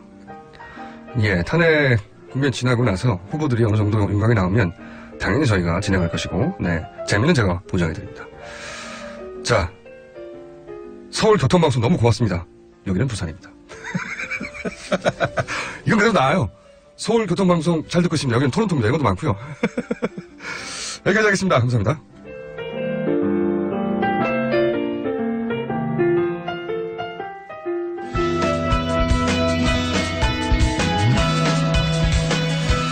저희가 지난주에 한번 소개해드렸죠. 소개드리자마자 이분의 성함이 검색어 순위를 다퉜습니다. 네. 그렇게 본인의 이름이 검색어 순위를 다툰 적 있어요? 처음입니다. 그렇죠? 네. 셜록 홈즈에서 나왔죠? 네, 그렇습니다. 네. 진실탐사그룹. 보통 이제 기자들만의 그룹도 있고 여러 가지 그룹이 있을 수 있는데 여기는 기자와 법조인들과 사진 기자들과 뭐 이렇게 뭉쳐있죠. 전직 형사분도 계시고요. 전직 형사까지. 네. 그래서 왜 미드 보면 콜드 케이스라고 네. 미제 사건들 있지 않습니까? 네네. 미제 사건들만 다루는 그러니까 오랜 시간 동안 미제됐던 걸 다시 들춰서 10년, 20년 지나 다시 수사하는 게 있는데 좀 비슷해요. 그죠? 네. 미제라기보다는 잘못 판결난 사건들이라. 네네. 제가 이름 소개 안 드렸네요. 제가 인사를 못 드렸습니다.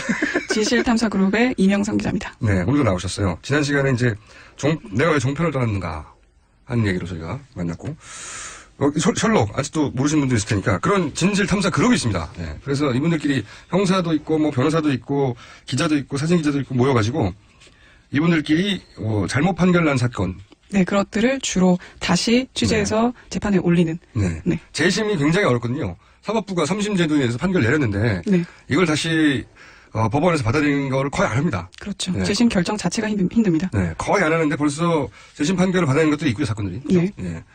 굉장히 독특한 전례가 없는 우리나라뿐만 아니라 이런 걸 들어본 적이 없는 그런 그룹에서 활동하는 이명선 기자입니다. 네, 열심히 하겠습니다. 많은 분들이 관심을 주셔가지고 네. 저번에 라디오 한 이후에 그냥 라디오 말고요.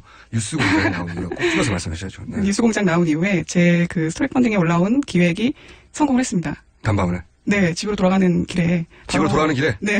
방송 나오자마자? 네, 너무 놀랐습니다. 뉴스공장이 그 정도예요. 모르셨구나. 네. 앞으로 잘하세요. 알겠습니다. 또 재미난 거는 타사 기자들이 많은 연락이 왔는데 네. 자기네들도 많이 힘들다. 네. 혹시 우리 회사 얘기를 좀 녹여서 써주면 어떻겠냐는 그런 연락도 좀 많이 들었고요. 본인이 떠난 종편 말고 네네. 다른 종편이나 다른 곳에서 연락이 와가지고 네. 그걸 녹여서 네. 소화사 해달라. 사실 민원이네 민원. 그렇죠. 청탁을 많이 받았죠. 어허. 종편의 문제가 아니고 이거는 한국 언론 전반에 대한 얘기이기 때문에 그런 걸 짚어주면 어떻겠냐 이런 청탁도 받았습니다. 인사고과가 낮은 분들 아니에요 그냥. 자. 그런 일을 하시는 분입니다. 제가 보기에는 전 세계 유례가 없는 그런 그룹이 탄생을 했어요. 그리고 지금까지는 대단히 성공적이고 성공 사례에서 만들어가고 있습니다. 네. 근데 이분이 이제, 종편에서 기자 생활을 시작하셨고 기자를 그죠? 네. 예. 근데 떠나셨어요. 네네. 떠난 이유에 대해서 지난번에 말씀하셨고 네. 오늘은 그러면 어떤 내용입니까? 오늘은 한 가지. 원래 이 화요일은 조성주가 한다 시간이거든요. 네네네. 네. 알고 있습니다. 근데 이분이 서울시 공무원이 됐어요. 아, 그런가요? 네. 그래가지고 잘렸어요. 공무원이 돼가지고 네, 잘리셨고 저희가 이제 임영선 기자님이 이 방송을 하는 거를 체크를 좀 해서 괜찮으면 고정으로 해버릴까 하는 생각을 저 혼자 하고 있는 중입니다, 지금. 자, 오늘은 어떤 이유로 나오셨습니까? 오늘은 남바라는 종편의 단독 보도에 대해서 말씀드리겠습니다. 종편에서 단독을 남발한다? 네. 물론 유의미한 단독들도 많죠. 네. 근데 제가 문제를 제기하고 싶은 거는 사안의 본질에서 벗어난 사항들의 단독 타이틀을 붙이는 것에 대해서 말씀드리고 싶습니다. 우선 이제 단독은 매체의 자존심이에요, 원래는. 그렇죠. 네, 당연하지만 모든 분야가 그렇지만 특히 기자사회에서 경쟁이 굉장히 심하거든요. 네. 낙종한다. 보통 물 먹었다고 하죠. 네네네. 네. 물 먹었던 걸 치우고 여기고 기자들은. 그렇죠. 네. 근데 그래서 한 가지 사안을 모두가 다 다루게 됩니다. 네네. 뉴스라는 게 뻔하기 때문에. 그런데 이제 아무도 못 다룬 뉴스만을 단독했을 때 기자의 위상도 올라가고 그리고 매체의 위상도 올라가고 그리고 단독은 매체에게 굉장히 큰 명예이자 자기 실력을 과시하는 거잖아요. 그렇죠. 네. 그래서 단독의 의미가 굉장히 큽니다. 매체에서는. 그런데 이게 너무 남발된다. 그렇죠. 제가 전 직장에 있었을 때 한번 유병헌의 장남 유대균이 뼈 없는 치킨을 시켰다라는 사실이 단독으로 보도된 적이 있었는데 네. 상당히 그 당시에도 많은 질타를 받았습니다. 뼈 없는 치킨을 시켰다 단독했어요? 네. 그러니까 사실 검색이 돼서 포털 사이트에 검색을 해서 나오지 않으면 단독을 붙이는 경우가 많거든요. 그러니까 사안의 경중을 따져서 단독을 붙여야 되는데 그러지 뼈 않고 없는 치킨을 시켰다고. 참 씁쓸합니다. 아니 근데 뼈 없는 치킨이라고 하는 메뉴가 따로 있나요? 네. 치킨을 별로 안 좋아하시는군요. 뼈 없는 치킨 많이 팝니다, 요즘에. 그 뼈가 없는 부위가 있는 게 아니라 원래 뼈가 있는 부위인데 그 뼈를 제거하고 파는 거예요? 네. 발라먹기 귀찮으니까요. 저한테는 단독인데요. 아니 뼈가 없는 치킨이 상품으로 나왔다는 게 단독인데 여하간 당시 유대균 씨가 이제 뼈 없는 치킨을 시켰다고 하기는 생각해 보시면 최순실 씨가 네. 처음에 수감되고 나서 네. 곰탕 시켜서 단독이었어요. 네, 예. 알고 있습니다. 곰탕 주문에. 예. 그래서 사실 지금도 그런가 제가 퇴사한 지 벌써 2년이 됐기 때문에 지금도 이런 거 지시할 때 야 단독으로 붙여 이렇게 지시가 내려옵니까? 제가 이 사실을 조금 정확하게 알려드리는 게 좀 조심스러운 게 후배 기자가 썼거든요. 네, 그 후배 기자가 이게 수습 끝나고 얼마 안 돼서 보고를 다 올리지 않습니까? 상세하게. 그러면 보통 윗선에서 이거 우리만 확보한 내용 아니냐? 그러면서 단독을 붙입니다. 경중에 상관없이. 네, 그래서 취재 기자는 좀 민망한 상황이 많죠. 그러니까 저 같은 경우는 주변부 정보를 올렸는데 그렇죠. 핵심 기사가 아니라 요거 단독이네 하고 네네네. 위에서 데스크가. 그래서 저 같은 경우에도 이런 부끄러운 기사를 쓸 경우에 다음날 출입처를 출근하기가 많이 꺼려졌습니다. 본인이 이렇게 뼈 없는 치킨 같은 사소한 단독 하신 적 있어요? 예전에 강서구 재력가 청부살인 사건이라는 게 있었습니다. 네. 그래서 김영식 서울시 전 의원이 맞습니다. 네, 그 사건의 어떤 중심이기 때문에 논란이 많이 됐었는데 그 서울시 본회의장에서 목소리를 좀 높여주세요. 네, 알겠습니다. 저희가 목소리가 점점 들어간다고. 네네. 그 난데없이 동성애 성향적 발언을 했던 적이 있더라고요. 그래요? 네, 본회의장에서. 근데 이건 사건의 본질과도 상관이 없고, 그렇죠. 그다음에 정치적 발언도 아니기 때문에. 청부살인 사건이었는데. 네네. 네. 그렇게 주목할 사안은 아니었음에도 불구하고 저에게 이 기사를 쓰라는 지시가 떨어졌던 적이 있습니다. 동성애 관련 발언을 한 것. 그러니까 사안과 상관없이 눈길을 끌 수 있으면 끄집어내서 단독을 갖다 붙인다. 네. 그런 게 하루 이틀이 아니다. 그렇죠. 지금은 좀 나아졌는지는 모릅니다. 근데 2년 전만 안 나아졌어요. 안 나아졌고 날로 심해지고 있어요. 네, 제가 그래서 어제 좀 출연을 준비하면서 찾아봤는데 4월에도 북한 시장에는 방울토마토가 판다. 이런 것도 나오고. 북한 시장에 단독 4월에 북한 시장에 방울토마토 팔아 이렇게 단독이었어요? 네, 제가 전에도 말씀드렸지만 북한 기사가 좀 문제가 많은 걸로 좀 생각이 드는데. 근데 이게 단독이죠? 방울토마토가 제가 봤을 때는 영상을 좀 단독으로 확보해서 이거를 좀 틀어보겠다는 생각으로. 이게 누구한테 찍어주는 거죠? 아니 북한에 방울토마토가 있어 이런 건가? 저 잘 모르겠습니다. 안 팔 것 같은 품목을 팔아서 기사를 작성한 건지. 근데 제가 봤을 때는 이 영상을 확보한 걸 최대한 활용하기 위해서 기사로 작성하는 과정에서 북한에서 방울토마토를 판다는 게 왜 뉴스일까요? 그것도 단독일까? 충격적이지 않은데 전혀. 정보성도 없잖아요. 여하간 그리고 또 뭐가 있습니까? 그리고 이제 김정은과 관련된 기사가 많이 나옵니다. 그렇죠, 그래서 항상. 또 어제도 제가 좀 검색을 하는 과정에서 나온 것들이 있는데 김정은이 애플 제품 마니아다. 그래서 자신의 이름을 자주 검색한다. 이 내용이 단독으로 보도됐습니다. 애플 제품 마니아여서 자신의 이름을 즐겨 검색한다는 건 논리적으로 연결이 안 되잖아요. 애플 제품을 활용해서 본인의 이름을 자주 검색한다는 내용이죠. 애플 마니아인데. 네네. 그 애플 제품으로 뭐 아이폰이라든가 아이패드라든가. 네네네. 뭐 맥이라든가 이런 제품을 이용해서 자기 이름을 자주 검색한다고? 네. 그렇게 해서 간접적으로 정세 확인을 하더라. 뭐 이런 내용의 기사가 단독으로 보도됐습니다. 글쎄요. 저도 잘 모르겠습니다. 출처가 어디입니까? 출처는 확인해봐야 되는데 보통은 그 조선중앙TV에서 나온 모습을 가지고 추측하는 경우가 많고요. 아, 그걸 보고 추측하는 거예요? 네, 아니면 해외에서 언급한 것들을 포착을 해서. 근데 이거는 뭐 애플 제품을 들고 있어서 마니아라고 추정할 수는 있지만 거기에 자기 이름을 많이 검색한다는. 아마 전원이 있었겠죠. 누군가의 전원. 저도 확인은 못하겠습니다. 김정은 옆에서 김정은이 자기 이름을 많이 친다는 거를 확인할 정도 사람이면 굉장히 측근이잖아요. 그렇겠죠. 이건 신빙성이 대단히 낮은 기사인데 이런 거 아니에요? 애플 제품을 들고 있는 영상이나 사진을 확보했어요. 네네. 근데 그것만 가지고는 뉴스가 안 되니까. 네네. 뒤에는 소설로 갖다 붙인 거 아닙니까? 소설까지는 아니고 제가 자세히 기사를 들여다보진 않았는데 아마 제 추측컨대 해외에서 누군가 그와 같은 발언을 했던 걸로 추측이 됩니다. 그래서 그 내용을 붙여서 확실하다는 말이 아니라 알려졌다는 표현으로 이렇게 분위기만 풍길 수는 있잖아요. 그렇게 조립하는 경우도 많아요? 많죠. 예, 별도의 기사인데 이것만으로는 부족하니까 이제 조립해서 갖다 붙인다. 그렇게 해서 조립했으니까 단독이죠. 조립했으니까 세 명이 나온 거잖아요. 자, 재밌네요. 단독을 그러면 가르는 기준이 사실상 없다는 거네요? 보통 저 같은 경우에도 좀 자랑스럽다 싶은 거는 이건 단독 보도 감입니다. 이런 식으로 말씀을 드리는데 보고할 때. 보통 아까 이제 유대균 뼈없는 시킨 보도 같은 경우처럼 보고를 가리지 않고 우선 정리해서 올리는 편입니다. 그러면은 이제 데스크에서 이거는 단독인지 아닌지 사실 정확하게 얘기하면 이전에 나온 보도인지 아닌지를 가지고 경중이 아니라 하죠. 네네. 사안의 경중이 아니라 그 사안의 본질적인 관련이 있냐 없냐가 아니라 한 번이라도 거론되지 않았으면 무조건 단독을 갖다 붙이고 그런 경향이 있습니다. 경향이 있어요? 네. 경향이 심해요? 네, 심한 편이라고 저는 판단하고 있습니다. 그러면 이걸 단독으로 만들어내 거꾸로 그런 요구도 있나요? 요청? 저는 요청받은 적은 없는데요. 네. 그래서 자신의 보고가 단독이 될 것 같은 위험에 처했다. 그러면서 저 같은 경우에는 위험에 처했다? 보고를 하지 않았습니다. 사실 이러면 안 되는데 그러니까 취재기자가 데스크를 신뢰를 안 하는 거죠. 그래서 이제 친한 기자들끼리는 저희들끼리만 공유를 하고 데스크에는 보고를 하지 않는 경우. 네.